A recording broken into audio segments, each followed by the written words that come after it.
Hai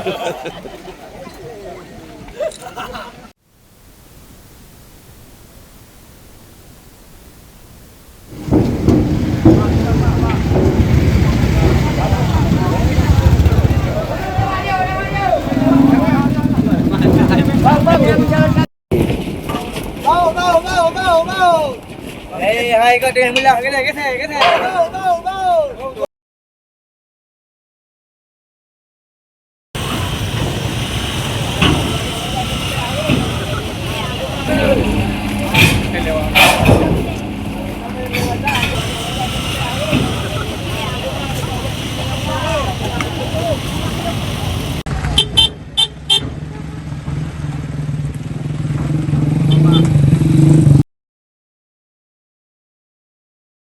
Saat ini lebih dari separuh kabupaten kota yang terdampak telah beralih dari fase tanggap darurat ke fase transisi rehabilitasi dan rekonstruksi. Di Aceh terdapat 7 kabupaten kota yang sudah masuk ke fase transisi rehabilitasi dan rekonstruksi. Sedangkan 11 kabupaten kota di Aceh masih memperpanjang masa tanggap darurat. Di Sumatera Utara terdapat 8 kabupaten kota yang sudah masuk ke tahap transisi rehabilitasi dan rekonstruksi dan 8 kabupaten kota masih tanggap darurat. Sedangkan di Sumatera Barat terdapat 10 kabupaten kota yang masuk ke fase transisi rehabilitasi dan rekonstruksi dan masih ada 3 kabupaten kota yang berada dalam fase tanggap darurat.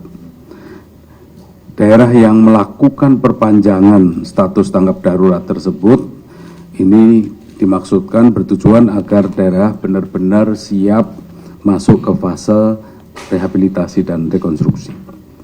Yang kedua, terkait dengan isu listrik, air, dan jaringan komunikasi. Terkait listrik, pengiriman genset, mobil penjernih air, truk tangki, sumur siap pakai, toilet darurat, dan berbagai alat lainnya terus dan berlanjut terus ditambahkan, diperluas pengoperasiannya.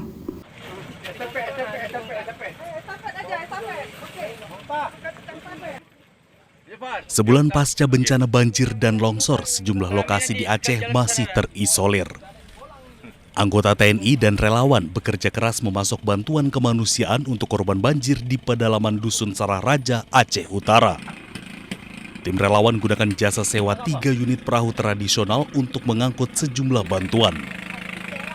Hujan yang turun membuat para korban khawatir dan trauma jika terjadi banjir susulan. Hari ini kami begitu banyak bawa logistik, kami menyewa bot. Kami dari desa Dusun Bidari menempuh ke Dusun Sarah Raja kurang lebih 1 jam 5 menit. Untuk mengambil bantuan di posko desa Lubuk Pusaka, warga Sarah Raja harus membayar jasa sewa perahu sebesar 800 hingga 900 ribu rupiah sekali jalan. Akhirnya bantuan diantarkan secara langsung hingga ke desa agar korban tak perlu lagi membayar sewa perahu untuk mengambil bantuan. Alhamdulillah Pak, kami sangat bersyukur Pak dikasih bantuan. Kami sangat bersyukur pada Bapak. Kami nggak bisa, hanya Allah bisa membalasnya Pak. Kami sangat bersyukur Pak. Personil TNI Brigif 125, Siwah, dan relawan harus menempuh jarak 1 km dengan berjalan kaki untuk mendistribusikan bantuan kepada korban. Dari Aceh Utara, Muhammad Jafar Yusuf, iNews melaporkan.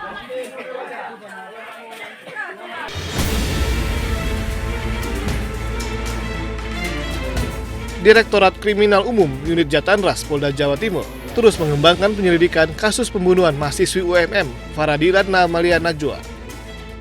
Setelah menemukan 2 alat bukti yakni kendaraan serta 2 ponsel korban, penyidik menetapkan Bribka AS, anggota Polres Probolinggo yang juga kakak ipar korban sebagai tersangka. Selain itu, penyidik juga masih mengejar pelaku lain karena pembunuhan ini dilakukan lebih dari 1 orang. Sementara untuk motif masih terus didalami. Karena telah terpenuhi alat bukti, minimal 2 alat bukti yang cukup, yaitu diantaranya keterangan saksi, kemudian alat bukti surat dan petunjuk, maka terhadap terduga pelaku AS telah ditingkatkan dan ditetapkan sebagai tersangka. Dan sejak kemarin tanggal 17 Desember 2025, tersangka AS telah dilakukan penahanan di Rutan Polda Jawa Timur. Sedangkan sejauh ini untuk penyidik juga masih melakukan pengejaran terhadap pelaku lainnya. Sementara itu, ayah korban Ramelan tidak menyangka jika Bribka AS yang juga menantunya tega membunuh anaknya hanya karena ingin menguasai harta. Ia berharap agar pembunuh anaknya itu dihukum mati. Menguasai hartanya. Ingin menguasai hartanya, Pak. Iya. Balik. Oh, berarti ingin menguasai harta balik. Iya. Keluarga, harta, dan lagi ini apa ya? Kalau saya minta hukum mati. Sesuai Itu kan apa? Jiwa. Faradila Amalia Najwa, 21 tahun, merupakan warga Kecamatan Tiris, Kabupaten Probolinggo, dan berstatus mahasiswi semester 3 Universitas Muhammadiyah Malang. Selasa 17 Desember lalu, Faradila ditemukan tidak bernyawa di selokan daerah Purwosari, Kecamatan Wonorejo, Kabupaten Pasuruan dengan kondisi mengenaskan. Dari Surabaya, Jawa Timur, Hari Tambayo, iNews melaporkan.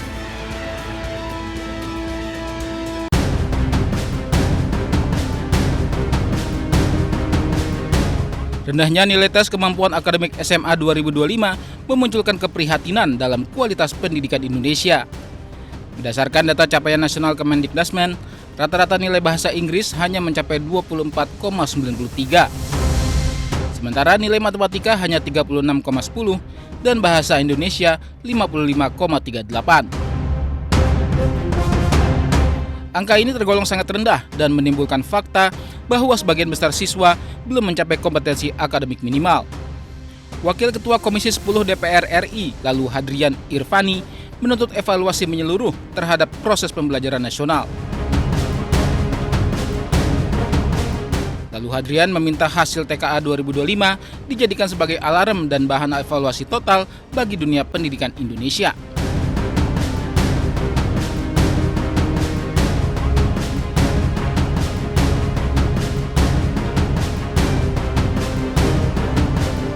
Evaluasi total harus dilakukan secara objektif, baik dari segi peningkatan kualitas guru maupun siswa.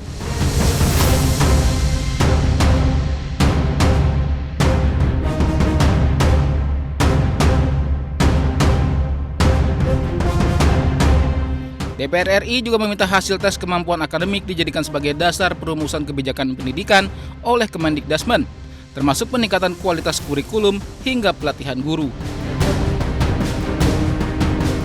Tim Liputan iNews melaporkan.